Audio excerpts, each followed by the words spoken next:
Hello. Thank you guys for coming out first and foremost. It's nice to see everyone here in person. We all have learned to cherish this, right? So what now? I don't know about the rest of you guys, but the last couple of years have been a little daunting. And I found that there was an excessive amount of time that we got to spend with ourselves in the last 2 years. And I think from that, there's been a lot of self-discovery, but there's also been a lot of self-loathing. Up front, I just want to say the title of my speech today is Self-Loathing is a Motherfucker. And I threw that out there because that way you guys get a preview in case I drop an F-bomb or an S-bomb along the way, you knew what you were signing up for. I'm originally from New York, so it's kind of like salt and pepper on an egg sandwich. We use expletives, hopefully not excessively. But the truth is, it really is a mother effer. When you have a chance to sit with yourself, how do you speak to yourself? Is there anyone in the room who would say, I'm my own worst enemy? Me? Okay, there you go. All right. I know there's some more of you guys, but you're like, no, I'm good. I got this. I got this life.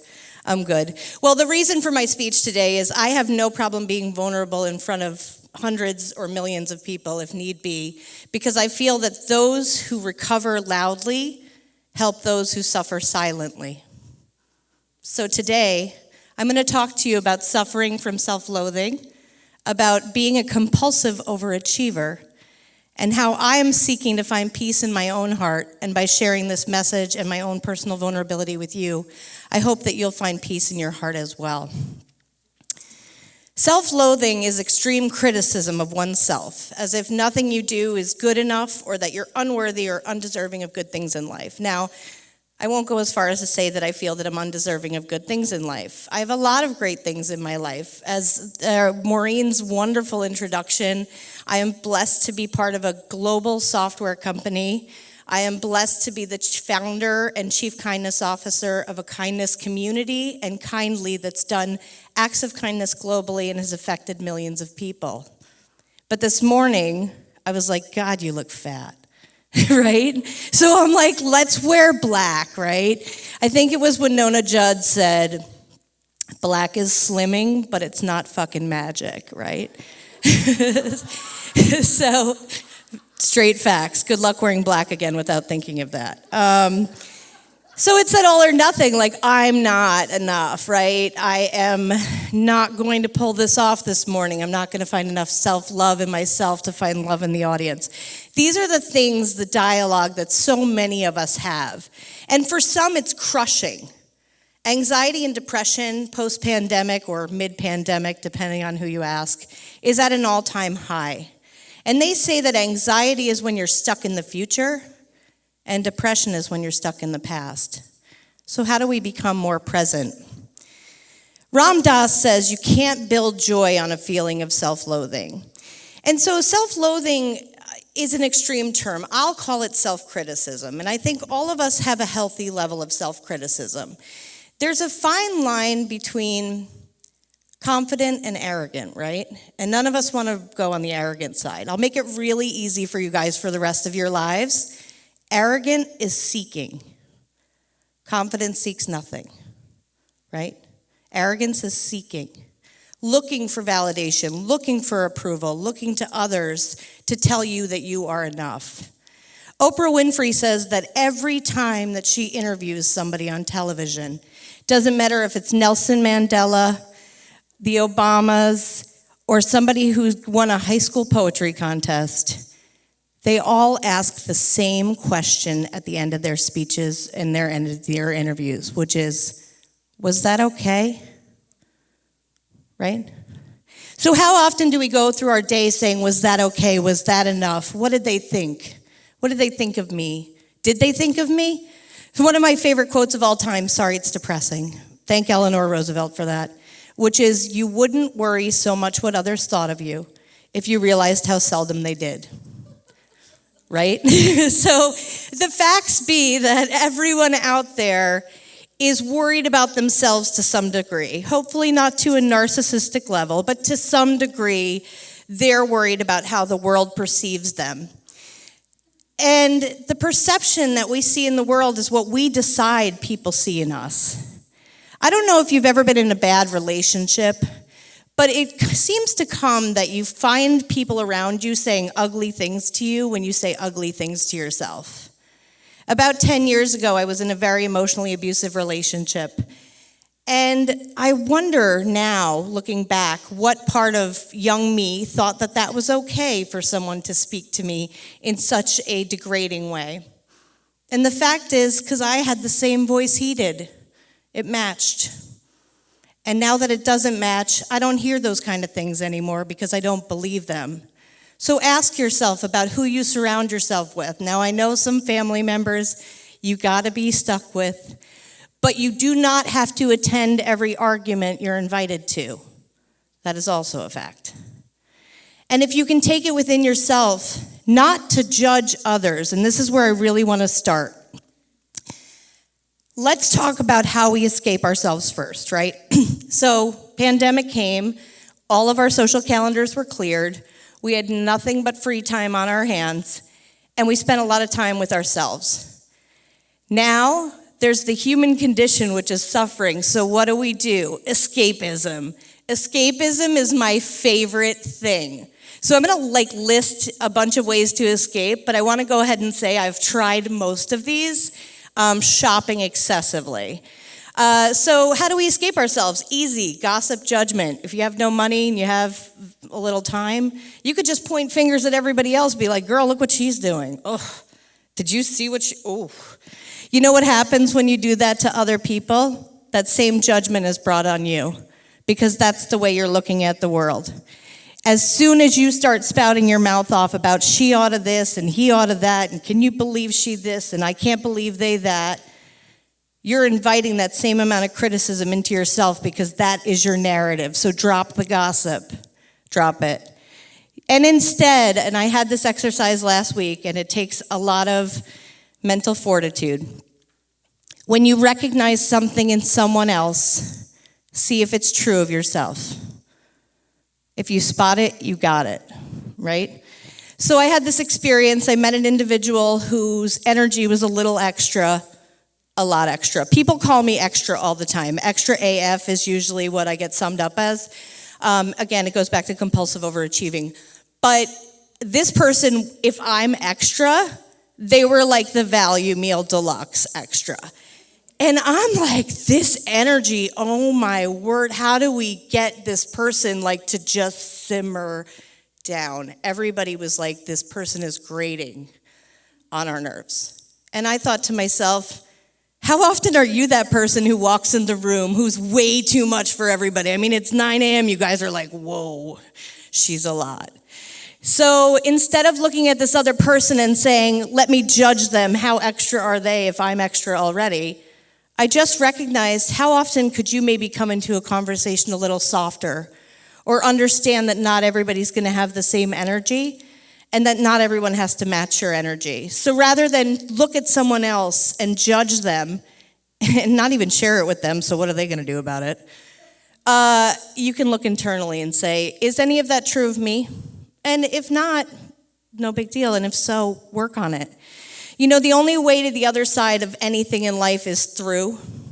Anybody who says, I know a shortcut in a horror movie, dies. Every time. So take it from people who produce horror movies, shortcuts are not the way to go. And so we do shortcuts, gossip, judgment, food, tobacco, alcohol, drugs, shopping, TV, video games. They even have Oculus VR now. You can literally leave this reality and just go somewhere else. Mind blown. On top of it, you have stocks, crypto. You might be riding that wave. You might be on Robinhood this morning checking your app. You might work too much, right? I've definitely been a workaholic in my life and will continue to have a little excessive work thing because I love being busy. You know why? When you're busy, you don't have to sit with yourself. And that's a lot. And the last is, well, gambling's bad, but exercise is so good, and yet I've never been addicted to exercise. I have goals, though. I have goals to be addicted to exercise. But the point is we escape ourselves, right? We look for a way out. I hate to break it to you guys, but you are going to be with you every single breath from birth to death. We're stuck with you, okay?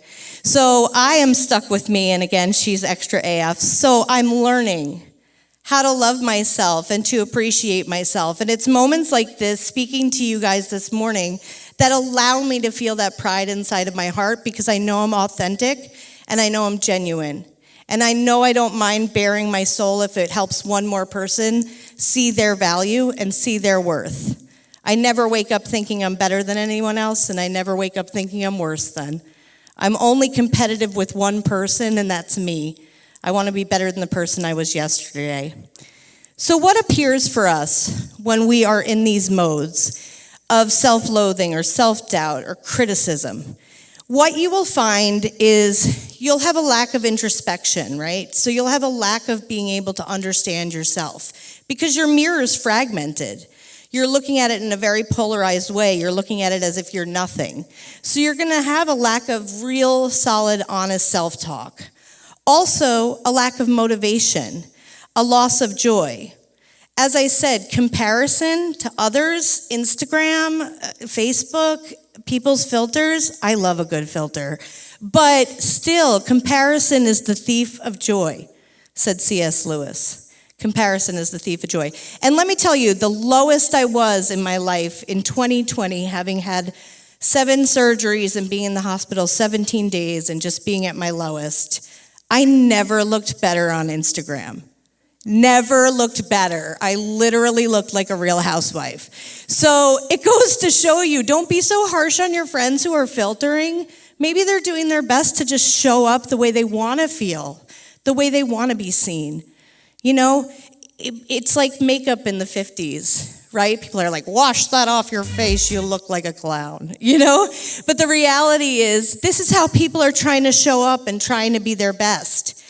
And so I've decided for me, and I hope for each of you, that growth is far less painful than stagnancy. Sitting still is hard. Anybody try mindfulness? Mindfulness, okay. I remember going to one of those float spas, right, where you're supposed to meditate, and it's all like the salinity is so high you float. And I'm like, think of nothing. Nothing, nothing. You know, I can't seem to meditate, but something dawned on me.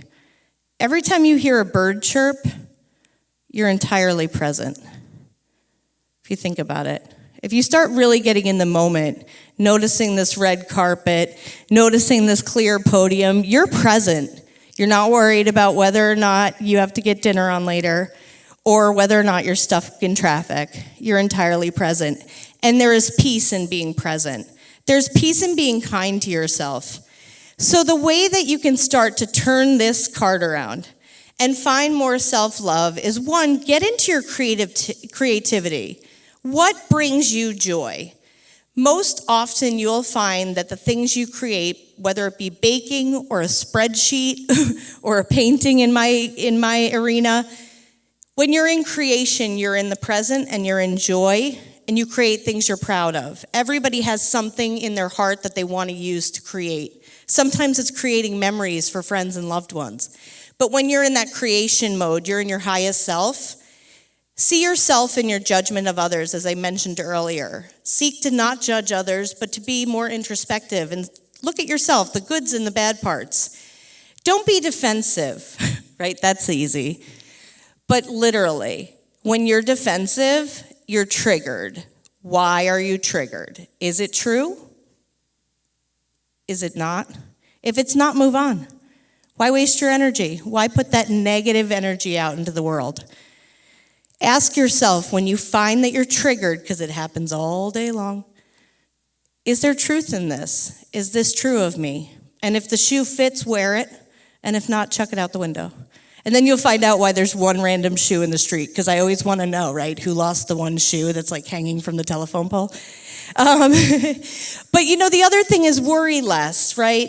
I think, and I'm going to misquote him, but Buzz Luhrmann in his commencement speech in 1997 said something along the lines of, worry is the thing that you're never going to see coming, right? It's the thing that's going to blindside you on an idle Tuesday afternoon. And Irma Bombach says, worrying is like a rocking chair. It gives you something to do, doesn't get you anywhere. It's true. So let's worry less. Let's be more honest with ourselves. Let's talk about the good and the bad. Like this morning, I did not spill coffee on myself, right? So let's celebrate that, right? Instead of being like, oh, I spilled coffee. Why not celebrate the, like, I got through this day in white pants, I didn't, with nothing on them, right? Can we celebrate the moments that we made it to work on time? You know, we're so often gathering and collecting all the things, the injustices, the missed expectations of our days, instead of celebrating the littlest things. Like today was a decent day. Today I showed up as my best and most authentic self. Don't let the noise of other people's opinions drown out your inner voice, Steve Jobs. And don't compromise yourself. You're all you got, Janis Joplin. You need to make sure that you're strong in who you are. You're a good person. You get up every day and do the best you can. And in closing, I'd like to ask you, if you had to be positive, negative, or neutral, if every way that you show up in your day was summarized and tabulated, I don't know, it'll probably be possible in 2025, but let's say your energy is summated, would you be considered positive, negative, or neutral? And ask yourself this as you're showing up throughout your day. Say, what energy am I bringing to this situation? First for yourself, and then for the rest of the world. I just put out my first book, Living Kindly. Beth was one of the authors, so was Debbie Lumberg, who you're going to hear from in a moment. And it was called Finding Purpose Through Joy, Living Kindly. And it was bold conversations on the power of kindness. And the interesting thing is, among all of this different dialogue from 13 global authors who were all kindness experts, the love for oneself came up time and time again.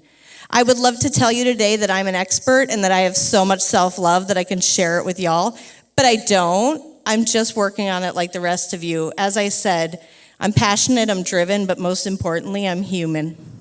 Thank you guys so much. Have a great day.